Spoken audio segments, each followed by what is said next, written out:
on the mic, Chair. Thank you. Good morning, members, officers, viewers. The Scrutiny Committee meeting is being conducted on a hybrid basis in accordance with the Local Government and Elections Wales Act 2021, which will operate alongside the Council Standing Orders. Council Standing Orders and Code of Conduct will apply at all times during the virtual meeting in the same way as ordinary meetings, and members should conduct themselves accordingly. I remind members that this meeting is being streamed live to the public. Please can those attending virtually switch off your cameras and mute your microphones when you are not speaking to ensure that there is no unnecessary background noise. I also remind members to ensure that chat function is switched on and use the facility to indicate when they wish to speak on a particular item. Please do not speak until I invite you to do so, and remember to unmute your microphone and switch on the camera.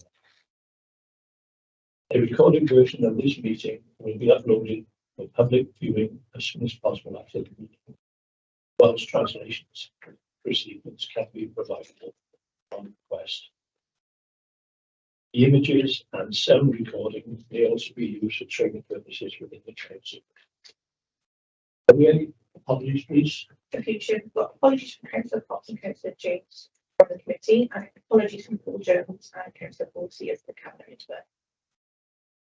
We got a declaration of interest? No, thank you. Minutes to the previous meeting. That's on pages 3 to 10. We have only one member who has indicated they want to ask a particular question. Yeah, thank you, Chair. 2022 September, we agreed as a committee to see if the university would like to attend a meeting. September 2023, we sent them a letter. Haven't had a proper response from them. Do we have an update on that, please? Yeah. Thank you, Mr. Cole. On the short answer, no, I emailed again this week, chasing up a response. So I'll try again. Thank you for that. Okay. But I've sent another reminder. Again, they have no need to attend. They have no need to, but we have given them millions of pounds, and it'd be nice if they did want to. They should have the come and explain. Yeah. to reply. But it's the same.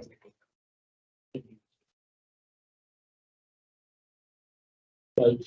So with that, can we agree that this is a record? Yep. Thank you. Moving on to agenda item 4, the quality action plan, and Ms. Gonzalez Lopez, how do you intend to present?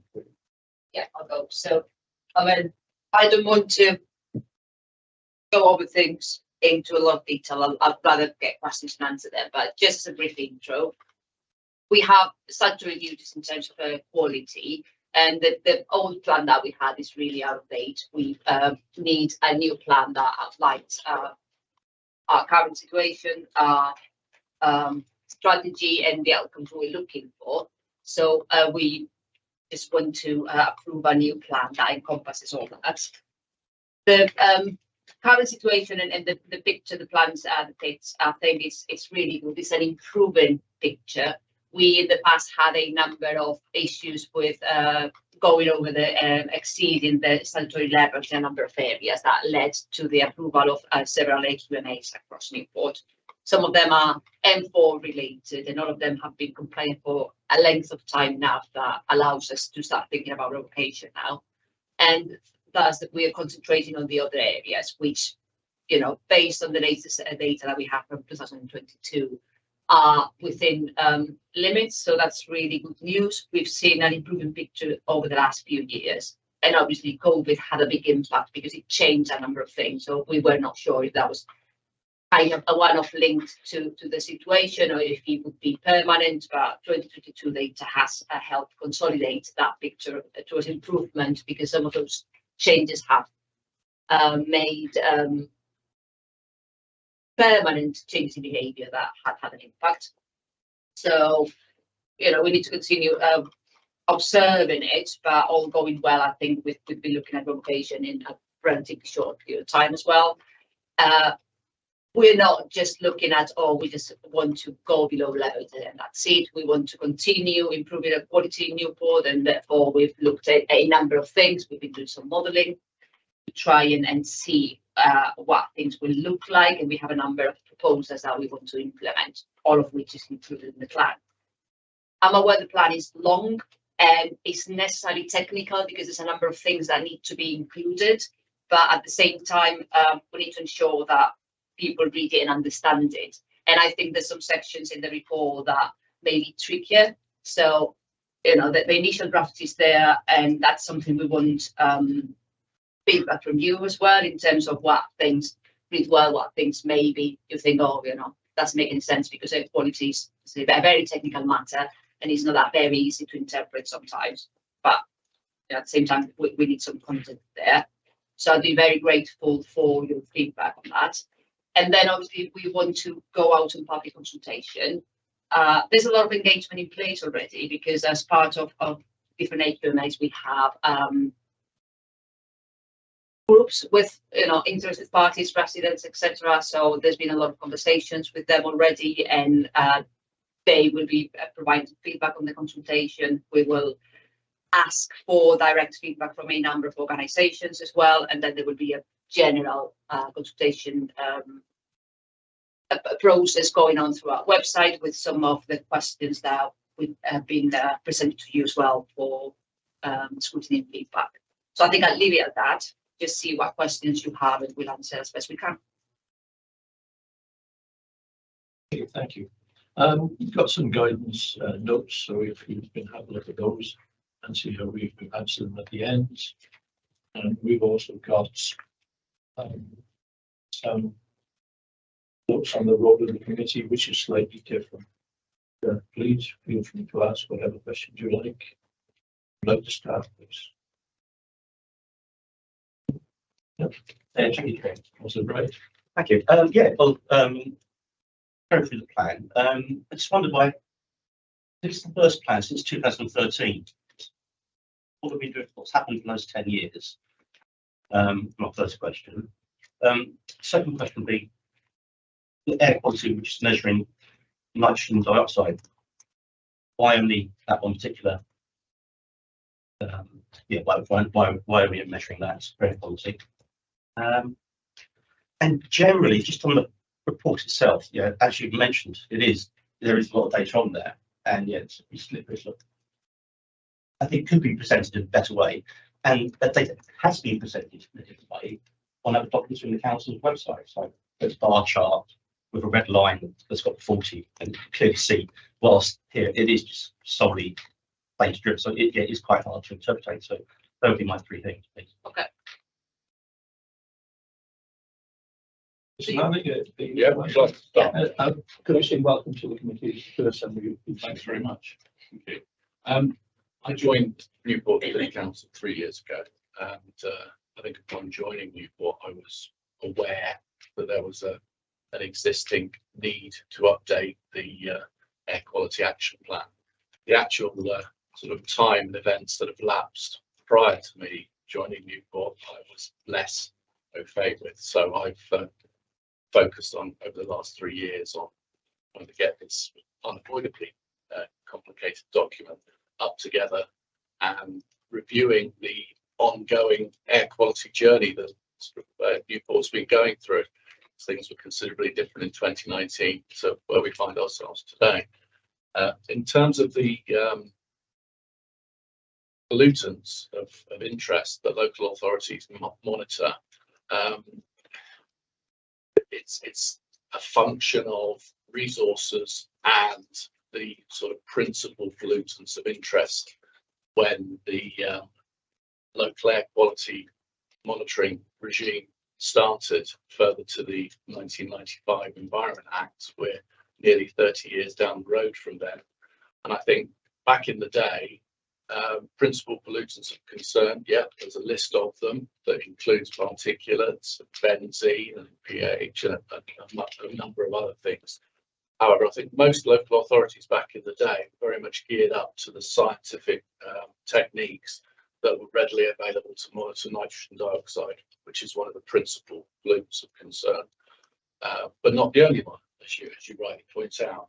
So I think the default position for the majority of authorities has been to do the nitrogen dioxide monitoring, and I think where they've had the capacity to buy more expensive monitoring stations that typically cost of the order of £50,000 an hour, diffusion tube monitoring costs of the order of £5,000 per annum for 80 sites. So it's a big difference if you try to multiply that up. We've relied on the NO2 data, and generally speaking, where NO2 is below a value of around 60 odd, you can be reasonably certain that the particulate levels will not be exceeded. It's beyond that that you start to get into the realm of being concerned that there may be issues with particulates as well.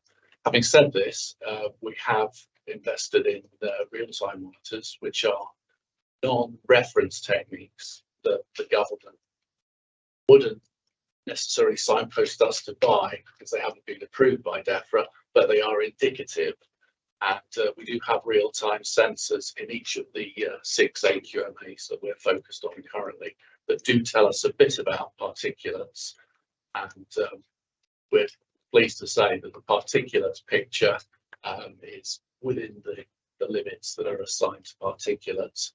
Having said that, the future legislation pending through the Clean Air and Soundscapes Act, or the Environment Clean Air and Soundscapes Act, that will probably be enacted in 2025, there will be a greater emphasis on PM 2.5 and particulate monitoring, and we're waiting to see what Welsh Government resources and direction comes with that. And before we move on, if I can add a couple of things. First, about why the lapse between the plans. I mean, I can't go too far behind it in time either, but over the last few years, there's been this focus on getting a new plan approved. And I have to say that because of COVID and the changes on a number of things and the reduction we saw in some of the parameters and the uncertainty on whether that was only because of COVID or if there was a more permanent pattern there, we decided to wait a bit longer so we could have 2022 data as a, let's call it normal year or more normal year, because that would mean that would really influence the interventions that we would have to think of. So it would not make sense to rush and maybe, propose a series of measures based on 2020-2021 data. So that posed another delay on that one. And on the NO2 and particulates, because of pending changes in legislation, there may well be that we need to start doing things differently or measure in a different way, and that would be within the remit of a new plan if it comes to that, because if there's new legislation that will come into place from 2025, by the time that things change, we'll be in the position to come up with new measures and something that would be embedded into a new plan. Sorry, over that question. DEFRA are the governing body here rather than Welsh Assembly? No, it's Welsh Assembly, the devolved Welsh Government. However, what DEFRA issue by way of guidance tends to be immediately mapped onto the Welsh Government format, if you like. Councillor Davis, I think you were indicating you want to speak. Oh yeah, good morning. Can you explain in layman's terms what is meant by the parameter and the values on pages between 48 and 51?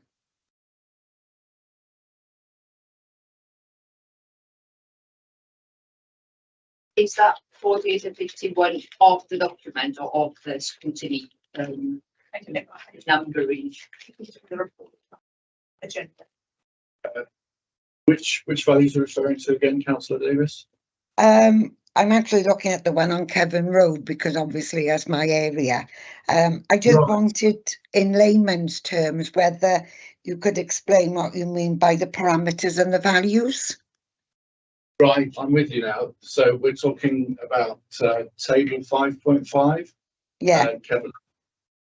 This table relates to the sort of notional measures that can be applied in the Kevin Road area.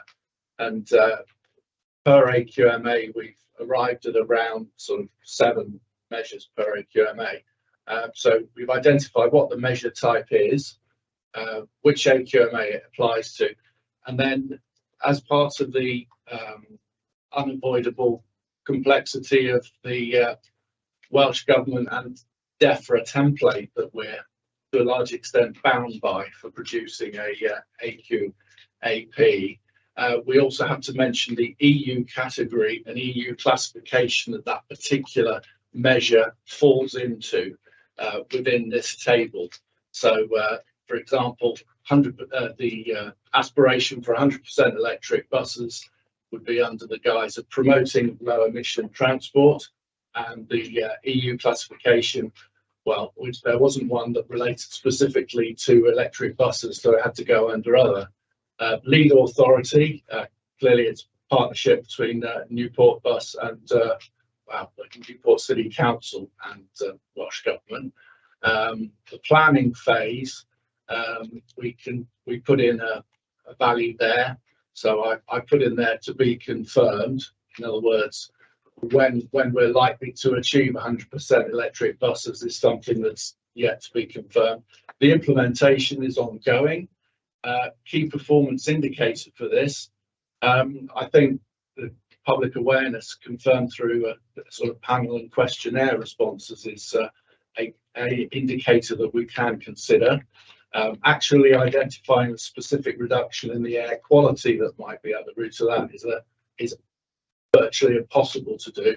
However, target pollution reduction in the Kevin Road AQMA is clearly got to be below the current air quality objective for nitrogen dioxide, which is 40 micrograms. However, for sustained compliance to be demonstrated, the levels have to be 10% below that air quality objective of 40. That's why the figure of 36 is referred to, because that's really what we want to see. The progress today is the ongoing expansion of the fleet, which I believe was at about 77%. The estimated completion date for achieving 100% electric bus services, for example, here is 24-25, was to the best of my knowledge. And well, I haven't put anything in the comments section because I didn't have any additional narrative to add to that. And we've done the same for each of the different measures or things that contribute to reducing emissions in the Kevin Road locality. And yeah, it's a plan, it's a framework, and it's probably a foundation as much as anything else, because through the work of the air quality groups, I think we can go through this systematically, ticking off those things that we've got ongoing and aspiring to those things we'd like to do, as well as considering other things outside of what we're currently looking at wherever possible. And yeah, that's essentially what we've got with that table 5.5. Table 5.6 relates to a again DEFRA stroke Welsh Government specified cost benefit analysis approach to measures, which is yeah, I wouldn't say it's the most forensic tool in the world, but it gives an approximate way of looking at the notional priority of what measures are going to bring about the best benefits in terms of air pollution reduction, exposure reduction, and it allows you to put together a notional hierarchy of what appears to be coming out as the highest level of interest measure for SOAL. by the air quality group and myself at any given moment. As the document is a living document, all of these things are subject to review at any time. And if the science or prevailing local knowledge changes, we can adapt our approach accordingly. So yeah, that's a bit of a large explanation for what we've got there in 2 tables, and yeah, that theoretically could form a narrative within the document, but that might just push up the word count even more, unfortunately. I wouldn't want to do unnecessarily. Can I just ask as well, on page 60, you've got the put in results for 2024. How did you come by those numbers? Oh, the 2024 numbers, they're all predicted through modelling. So the consultants who did all the modelling for us, further to the council obtaining a grant from Welsh Government in order to do that work, because it's unavoidably expensive, that looked at the base year of 2019, which was the last year that was quite elevated in terms of air quality levels, but also it looked at 2020, because that was considered to be an acceptable year, versus 20 and 21, which were very much anomalous. However, it was also predicting what the future values would be in 24. The requirement from Welsh Government, or rather the challenge that they've set Newport City Council, was to predict when we are likely to come into compliance, or the beginning of the compliance journey. We didn't realise we would start that journey in 22. However, we've done modelling to show what levels would be like theoretically in 24. So we may well be able to sort of compare next year's and the years after results with what's been predicted. But given that it's modelling, I wouldn't expect the figures to be exact, but the 24 is a future prediction for what we would expect to see, rather than that's what it is. Okay, thank you. Are you content, Councillor Davis? Yes. Councillor Bright, I'm not sure that your question was closed out. I'm sorry if I cut across you. The last question, that actual representation of the data in the report. I mean, for example, the 2022 air quality progress report contains is visually much more easy to digest than the data that's in this report. Just wonder how we could go about maybe improving the presentation. No, that's a very valid comment, and I think I would like to see things that are perhaps a little bit more visually engaging. I think also quite often with reports of this nature,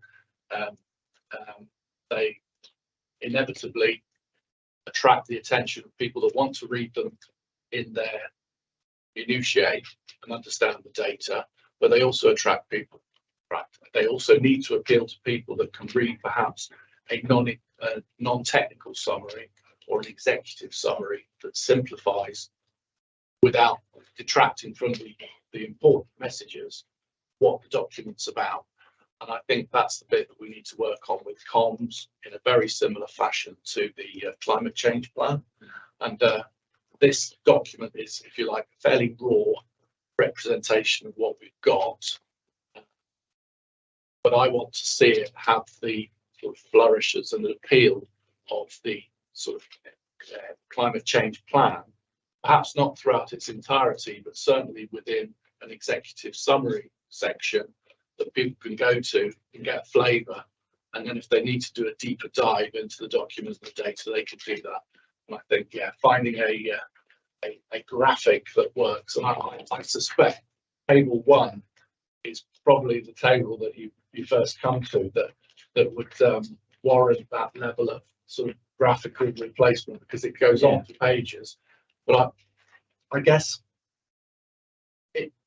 its presence is to a certain extent driven by the need to demonstrate how much monitoring we do. Because we do a lot of monitoring in a lot of locations, and and there are changes going on over the years. So I'd like to try and capture both the extent of what we do and and the trends. So I think it's probably the trends between 2018 and 22 that you'd like to perhaps see more graphically. Yeah, I mean, just that, that's a council report, isn't it? Yeah, absolutely. That's a report that's And perhaps I'm thinking, just hearing your feedback now, and I've seen these done like by Welsh government. They tend to do that when they have like a strategy documents that are like, you know, impossibly long and they have a lot of detail. They produce a second document, which is kind of a summary document. Instead of just having a very long executive summary, they just have like documents in full with all the data for maybe like more technical reading, and then document B, which will be, I don't know, 8 pages with just the essential information and some graphs, so you can choose, you know, which one you really want to read. Well, I think that'd be a welcome. and that may well dovetail with the public consultation element, which at the moment the public consultation document is a relatively pithy item compared to the plan itself. So yeah, I think so. Thank you. Thank you. Councillor Evans? I think 8 pages would be too long for me. You know, for a layperson like me, scrutiny report with the attached documents, there are hundreds of pages. We only need to know how well you're doing, issues, problems. All those graphs could go because they are just too, like this is my overview, they're just too scientific. They don't mean anything to me. It's very confusing. So I guess, yeah, an 8-page summary.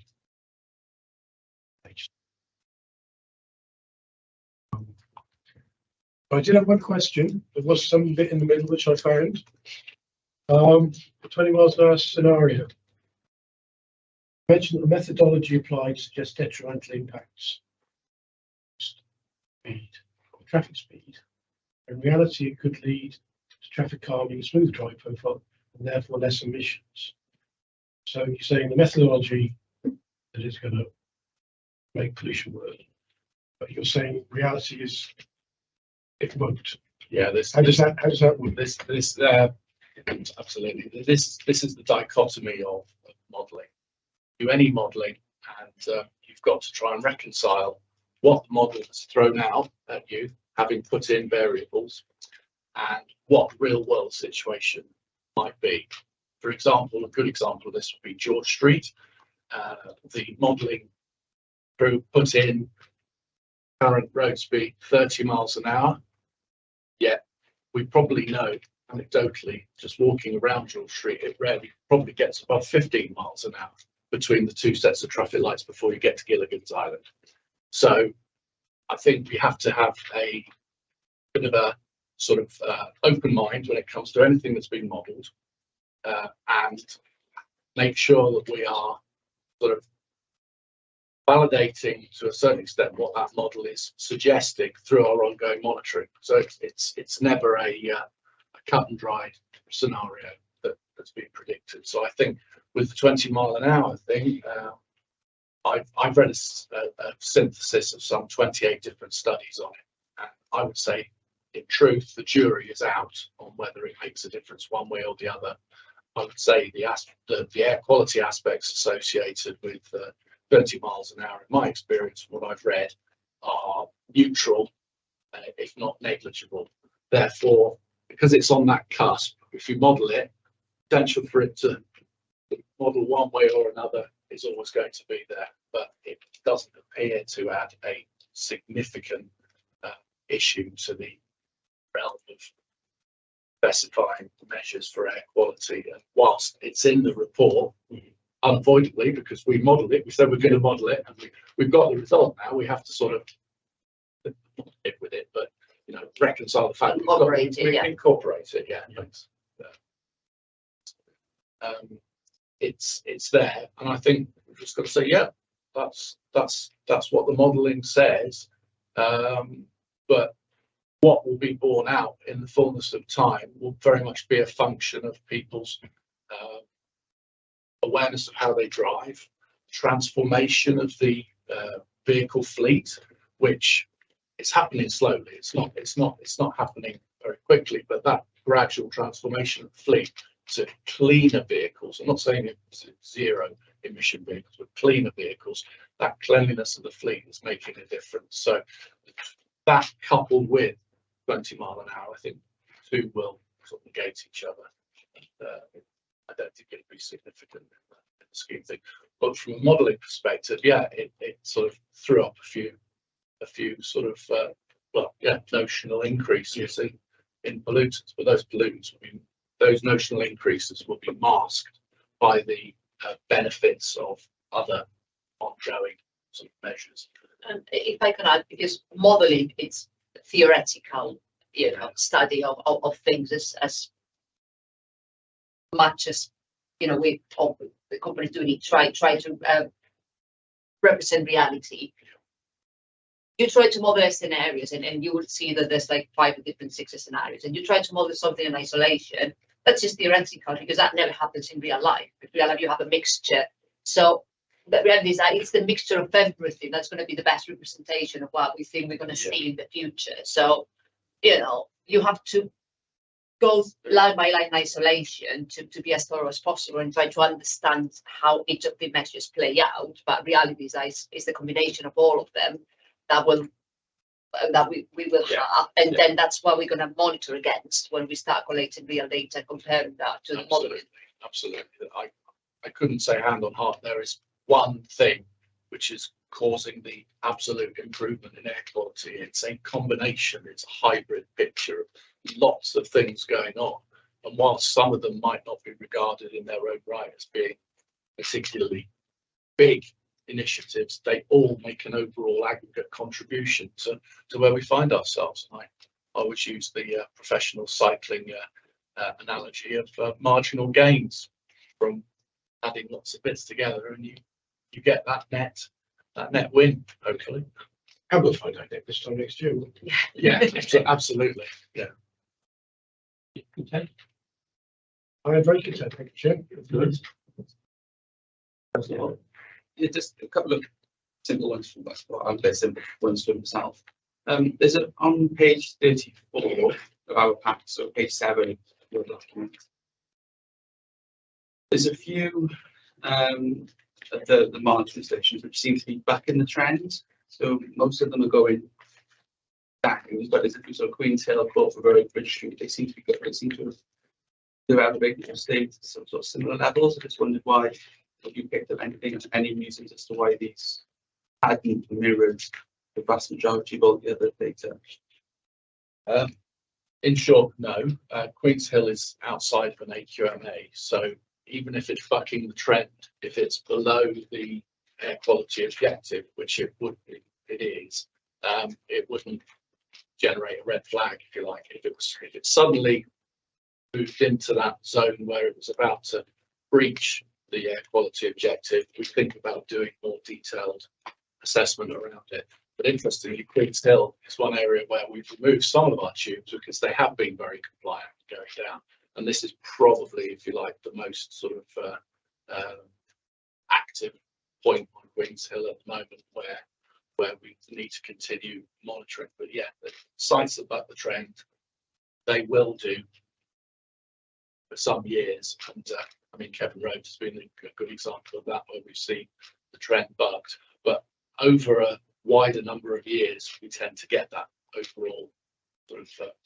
So would I be right in thinking that something as simple as chopping a tree down where the airflow would through a street could change, it would impact on the monitoring stations? Yeah, absolutely. I mean, if the street became less canyon-like in its character, that could definitely improve things.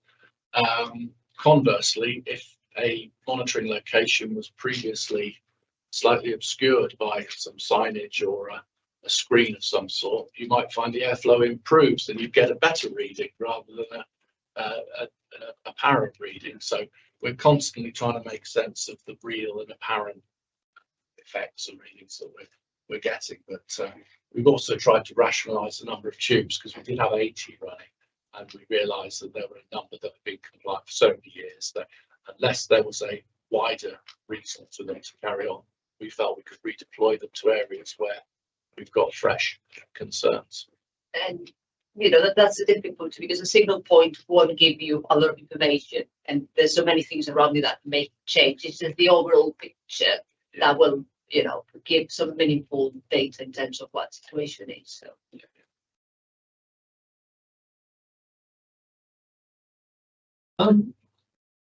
If I get this right, this report will now go to cabinet. After, you know, the end of the consultation, final approval will be by cabinet. And is it likely to come back to this committee at some time in the future? Well, we kind of the other side of the plan is the annual reports that are issued every year, and that's continued every year, even if there was a gap within the plans.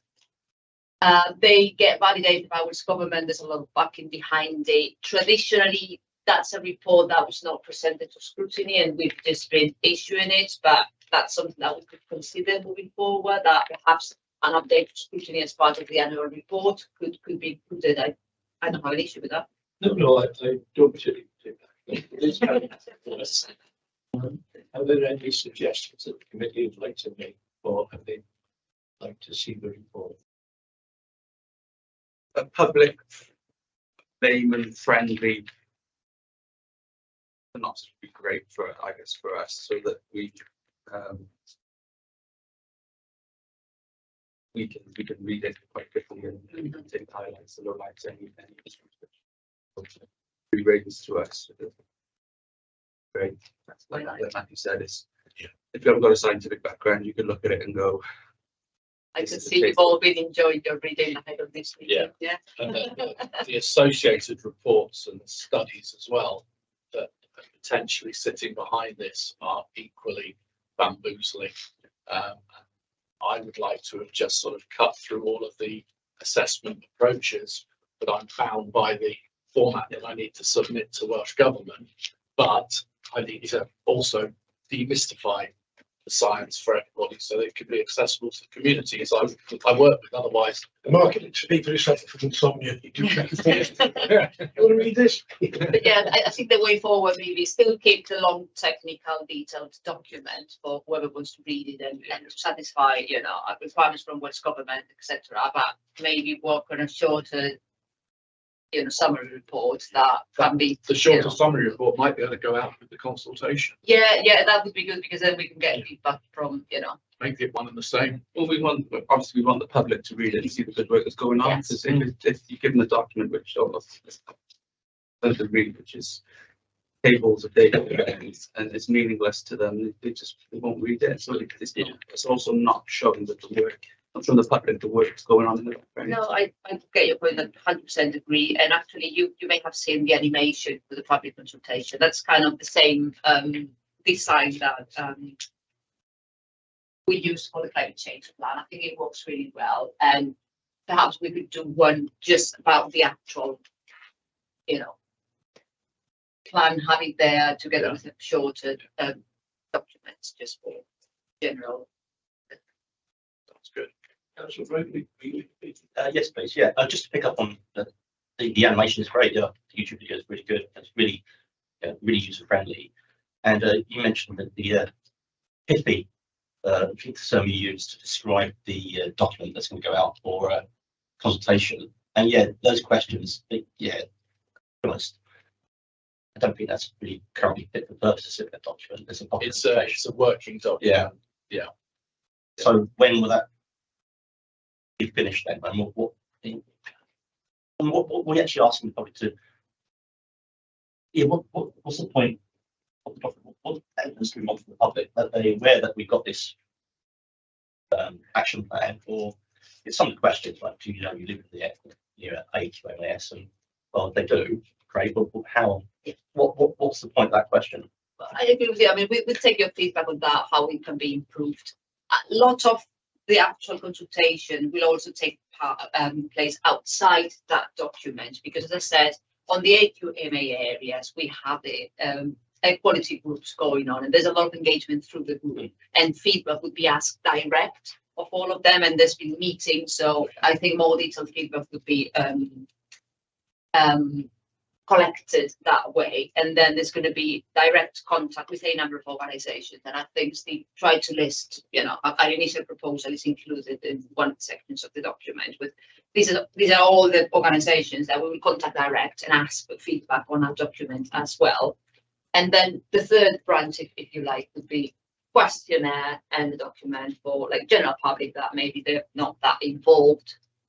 And I agree, it's quite lean. There's very, you know, just a few questions just to gather information about who that's for our own benefit, really, who is answering, you know, with the lead, etc. And then it's like a generic open question about what do you think? Do you have any messages? I think that can be improved. If you have any suggestions, happy to take them on board.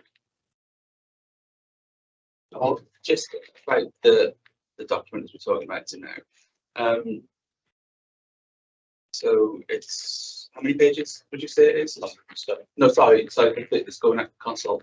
Oh, What about this? I've got it in front. I've got it in front of me. it's 5 pages. 5 pages. Well, And yeah, that's yeah. and I don't know whether Lisa or Tracy might be best to answer this question. You've got 17 questions on there we're asking the public, of which 5 of them are relevant to the document. Yeah. And the other 12 are about us trying to gather data and quality monitoring. Is that piece necessary? Because it may well put people off completely answering the questions when they look at it and they say, well, there's 5, you're asking me 5 questions here about this piece of work which is going on, yet there's 12 additional questions, tick boxes, but for potentially, it may well be required, it may not, I don't know, but is it right that we're actually asking more questions about somebody's gender and where they live and all the rest of it? Like, said that 220% more questions about that than the actual document we're presenting them with. Is it the right? I don't know. I don't know the answer. I think a number of questions are standards now in any survey, and you know, I do a lot of things online because whenever you buy something, you know, you need to answer always service and like, and there's always a number of things like, why am I answering this? And I think that it's kind of a given now on a number of things, and we've been working with our colleagues in the partnership team as well to get some feedback. And I think it's recommended in general that we collect some data, but that's something that. Thank you. So I think a couple of important bits. I think one is we always need to make it really clear within any of these consultation documents that the qualities data that we're trying to gather is optional. People don't need to. So that's really important. But again, the really important bit is though the reason we do it is so that we ensure we are reaching the right bits of our communities, and I think that's the bits. You know, the numbers of questions are reasonably irrelevant because they're pretty quick to do, aren't they? They're not as involved as their questions you're asking. Granted, they're not going to talk about budget engagement in a bit, but you know, granted, it looks different when you're asking a lot of questions about the news of things and then the quality information, because this is something that's quite specific. It's pretty hard to get away from it, but they're optional. The reason we do it is to make sure we're asking the right people the right question, not missing it. So they're also. We do. We can. But I get. But it's hard to. Let's come back on it. Yeah, see how. What's the percentage of people who won't tell you? Very high, isn't it? Ooh, I'd have to provide the. Well, I think It's so again, you know, if it's you know, 2 to 3 boxes, I mean, people they just write in what they think they are. I mean, that'd be easier. It's often the qualities questions are outside of our control because they're based on it. Yeah, no, I think I understand. But I think it's important to understand why we ask. Yeah, I totally get that. I just, for me, it could potentially put people off putting in the survey. It's just. I think perhaps a really relevant question is when you get all this data back, you pass it on a good number of surveys. Do you compound it? Do you do anything with it? yeah, we whatever data we get in for anything, that builds up our organisational intelligence, whether we'd have conversations with and we were missing things, and actually that gave, but again, we'll probably talk about that a little bit about actually we will direct any of our engagement activities. So yes. Okay. Have we any other questions on the air quality action plan? Anyone? Okay, thank you very much for your time.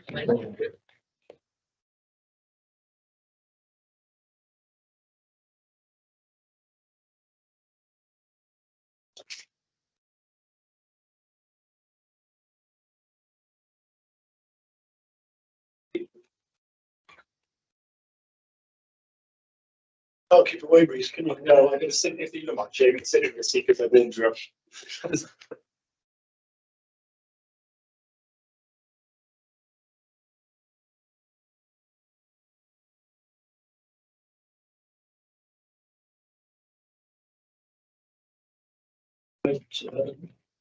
Thank you, Ken. This is a report the committee asked for last year, an update on the budget consultation arrangements. I'll do a brief. I'll just do a brief intro, shall I? And hand over to Tracy and colleagues then. So just to say, Tracy and I are in the room. We've got Rob Green, Assistant Head of Finance online, Janice Dent, Partnership Policy Manager, and People Give Senior Policy Officer online as well. So any technical things, Tracy and I can be answered there. So obviously the report in front of you is an overview of last year's arrangements and the sorts of things we've got planned for this year, and is a report designed to have a conversation committee about the sorts of things you want us to be doing, your views about that for the coming budget setting process. It's probably useful within that if Rob gives a bit of an overview of the sort of time scales around that, just as a reminder for the committee. As part of that, but failing that, I'll just hand over to Tracy to go through the report. Rob, do you want to start? Yeah, that's fine. Morning all, hopefully you can hear me okay. So yeah, this intro for me is really just to give a bit of an overview of the process that we're going through at the moment, and everything that's left between now and February Council, when the budget will ultimately be considered and hopefully approved. So no figures or anything like that to share at this point, because it's still very much a work in progress, and where we are at the moment is so the last public budget gap that was in that was available in the public domain was the February Council version. We're now going through the process of reviewing the assumptions that were contained within that sort of medium-term financial plan that we included in the council report for last year's budget setting. So the sort of activities that we're doing, we're reviewing last year's outturn position, we're looking at this year's in-year monitoring positions to identify any new or increased demand pressures in areas, typical areas such as children's services and homelessness. We're very much looking at our inflationary assumptions. Inflation was a big factor in last year's budget, continues to be so, and whilst inflation continues to gradually fall at a national level, there are still some specific pinch points, but also some positives as well in areas like energy, where costs are actually looking like they're going to come down. As well as inflation, we're looking at pay assumptions. We don't even have an agreed pay award for this financial year in terms of NJC, so taking that into account, we're then trying to figure out what is a reasonable assumption for next year's pay award, which is tricky when you don't have an agreed starting point. And the other sort of critical element that we're trying to work through is our funding assumptions, particularly what funding settlement will we receive from Welsh Government. Obviously, there's been a lot of media coverage lately around the minister's statement, and what impact may that have on the assumptions that we as all 22 Welsh authorities are all working to in terms of our potential settlement uplift, and particularly Newport as well, around how our share of whatever the funding pot is may go up, or should go up. It shouldn't go down because of things like population changes and feeding in the full extent of last year's, or sorry, the year before the census exercise that was undertaken. So that's the process that we're going through, and ultimately what we're trying to gauge is what is the extent of the challenge that we have, what is the budget gap, because then that allows internally and with cabinet to determine a way forward and a strategy for addressing that gap. And it's important to say that we will continue reviewing those assumptions right up until the point that those final reports are produced for cabinet and council in February, because things are changing all the time, and that was very much the case last year as well. So in terms of the kind of broad timescales that we're working to, a lot of things will ultimately centre around Welsh Government providing us with our provisional settlement for next financial year. In years gone by, that used to be received in October. As you'll probably be aware, that hasn't been the case for a number of years, and that won't be the case this year either. So we're expecting Welsh Government to publish their draft budget in that final week before Christmas. Normally they publish one day, we get our settlement the following day. So I think the kind of broad date that we're working to is around the 20th of December for getting our our provisional settlement figure, and that is fundamental to our budget work and understanding the full extent of the challenge. There will obviously be, as there always is, a cabinet report around that time, whether it's before or after, depending on what's decided there, and the public consultation period will naturally follow that and run into the new year up until, well, as I say, dates aren't yet finalised, but normally it's up until around sort of January and late January time.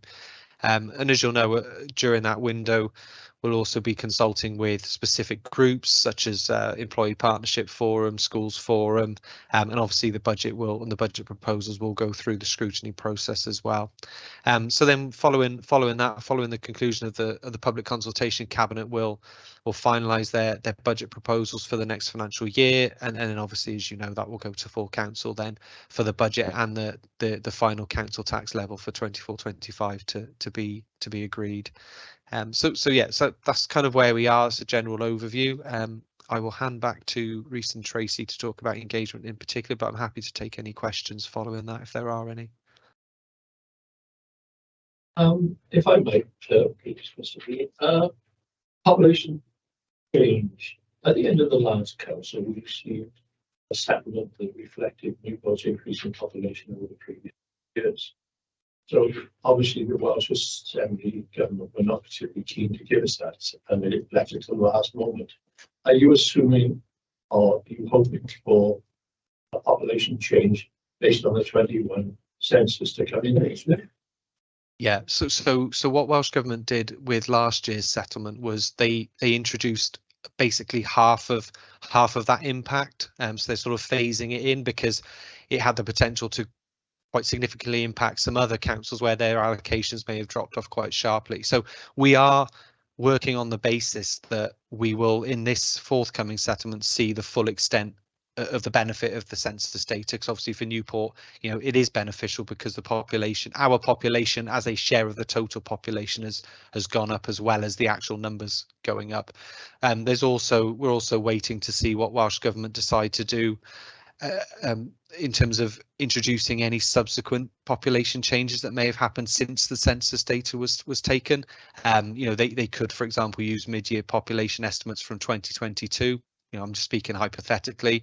So in the best case scenario for Newport, most likely is that they introduce the full extent of the census data, and on top of that, consider reflecting any population changes subsequent to that. But that's where Welsh Government will ultimately make that decision. But yeah, we are assuming for now that we will at least see, the full extent of the census data plus maybe some increases in relation to other factors that determine the settlement, such as pupil numbers and things like that.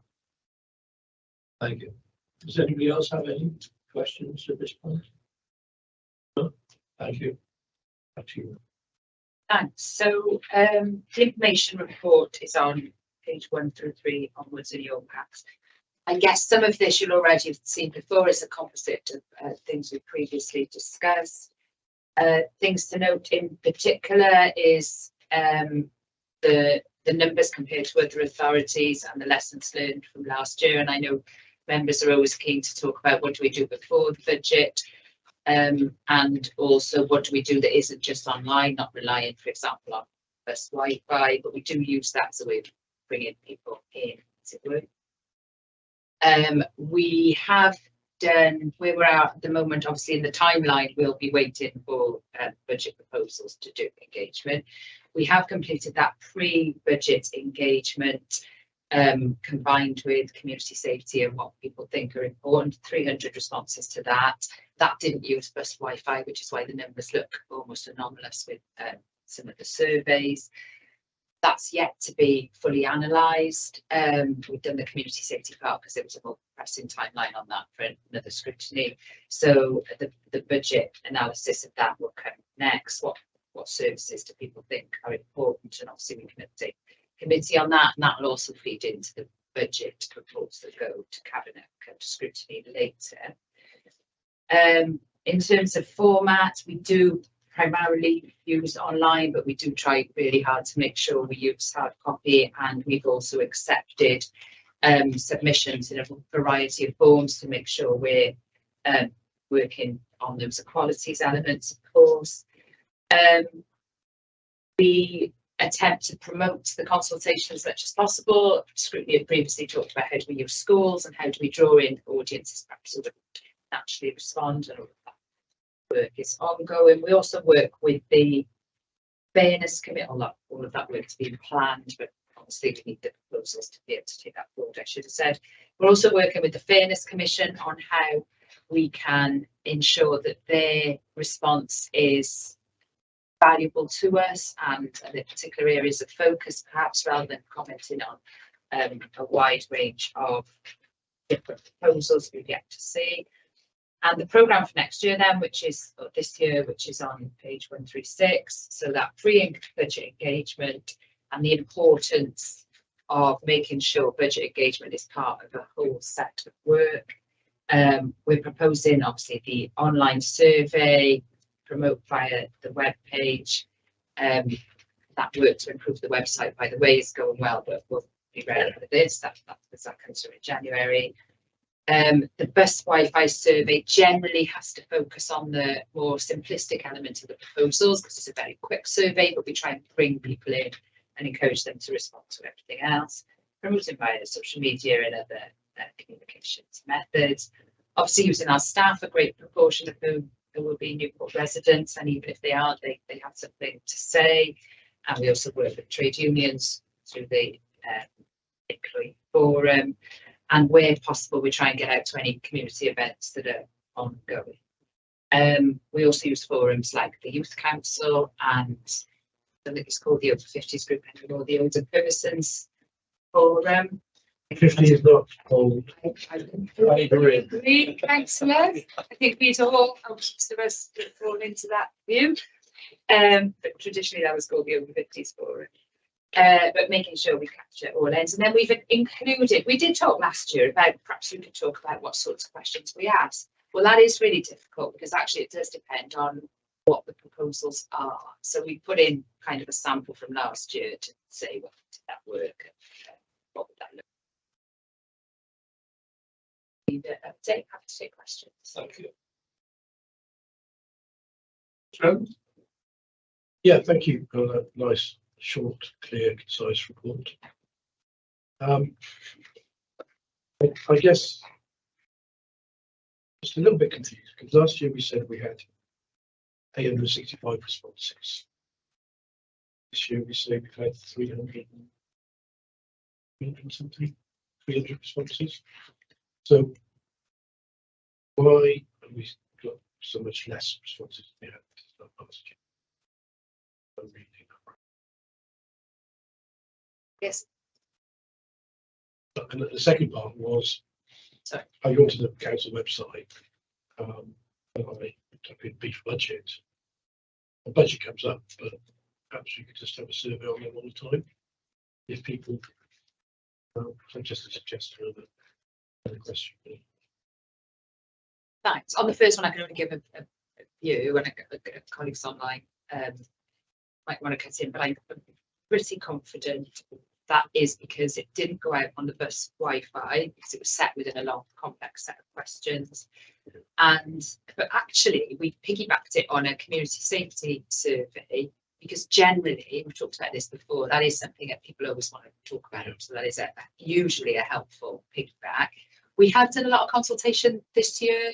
We just, you know, I heard you talk about it with the other report. We do a lot more consultation, and it is some of that consultation fatigue. That's hard to know. I guess at the pre-budget stage, perhaps what is it that we're asking? And perhaps people are fed up of hearing about savings and council services. That is a guess, sorry. A really good point about the council website, particularly as we're redeveloping it and looking to make that more useful and easier to use, that we should capture the moment when people want to say something, not just when we're asking the question, which is a really helpful piece of feedback which we take. Just on that one, going out on the safety survey might not be particularly helpful this year, because there's some very diverse opinions about safety at the moment. Yeah, we've got sorry, Jim, just on that. So we talking with the public around specifically around community safety activities. It is being covered off in the partnership scrutiny committee, but we do a strategic needs assessment of community safety, and we have got a statutory responsibility, although waiting for guidance, final guidance through on it around serious violence dignity, which will need to be undertaken. And as we move to a Gwener Public Service Board, developing a new community safety plan for the Newport. So that was the specific reason for the community safety, but I get the points, and in order just to not have to run two sets of events and activities, you know, we just put those things together. Does anybody else have a question? Well, just a comment, really, Chair. I mean, the actual survey itself, the questions we're asking are really good quality questions. Yeah, just observation compared to maybe other consultations. What we're presenting is we're asking the right questions. They're clearly laid out. They're very easy to navigate through, and I've done that last year as well. And someone's in. So yeah, just that's one praise for that stupid. So are there any other questions from the public? Sorry, any of the responses from the public which became, can you do this, can you do that type thing? Are any of those really good suggestions? Are they being built into the questionnaire we're going to be using this year? Do you mean comments about the savings or Yes, comments so for about example, the consultation? one of the questions on here is, do you have any other comments about the proposal? So I'm sure people would have fed back, have you considered this saving? Have you considered that saving? Of any of the sort of the responses from the public, which made last year, has that been reviewed this year to feed into the question set that we're going to be using for this consultation? They go into our sort of overall intelligence about things. So, for instance, we do the pre-engagement step. That's, you know, one of the most important services to you. So it goes into that intelligence piece that helps us focus really, but we budget for profit looking in areas that are more challenging. And I think it's important to say, and the question, that's got an example from last year. Yes, yeah, yes. The question we'll ask this year will be based on the specific proposals once we tweak them a little bit. The other thing I would say is the responses, but as I recall, the responses generally were about that thing. So I think this one was lifted from a larger partnerships. So it was about, well, don't do this, and in this instant do this, as opposed to, well, I got a better idea, why don't you look for that? So the responses were about that thing. I'll double check on that. Yeah, there may well be, because I can remember speaking about it last year, there may well be some views and opinions from people out there, professionals or whatever, could come from anybody. A great idea could come from from a small child. Like when a lorry got stuck in a tunnel, a small child said, why do you let the tyres down? Everybody, all the engineers just stood around going, how are we going to do this? The small child said, well, let the tyres down. But anyway, but it's about looking back at the data which we've been given and seeing if there are anything which you guys go, well, actually we can expand on that. Yeah. That's a good suggestion. Anybody else? Can I draw your attention to the blind Gwen survey that you've got on page 135? Is there anything we can learn from that? Because we're supposed to be going out to ward meetings now during the budget consultation period. So really the timescale should be except that around now. So it's all the wards are already can expect to see. I don't know who's going to lead the team down to the wards. That's obviously something we need to consider. But if we learn some lessons from blind and blind, it would certainly give us a much wider range of consultations. That's big one. So I think the hands-on they should set up to their lead officer allocate discussion. So that process should. Well, just on that point, when the lead officers come to the wards, obviously they're not experts in this area, but they have to provide feedback. It does take quite an amount of time. So if there are no finance specific officers over the wards, it may be a bit of a gap in the consultation process. Having done this in previous years when we used to do what we did previously was a set presentation, talk about the challenge, the sort of things we do. Get feedback. I think we haven't really worked out exactly what we're going to take. But that's about the point, because you've got to think what's the value of doing the activity. So what we're asking for is going to be focused on really. Okay, thank you. Anybody else? No, thank you very much. For the viewers, we've got a confidential issue coming up now, so we'll be turning off the cameras. Thank you for visiting us this morning.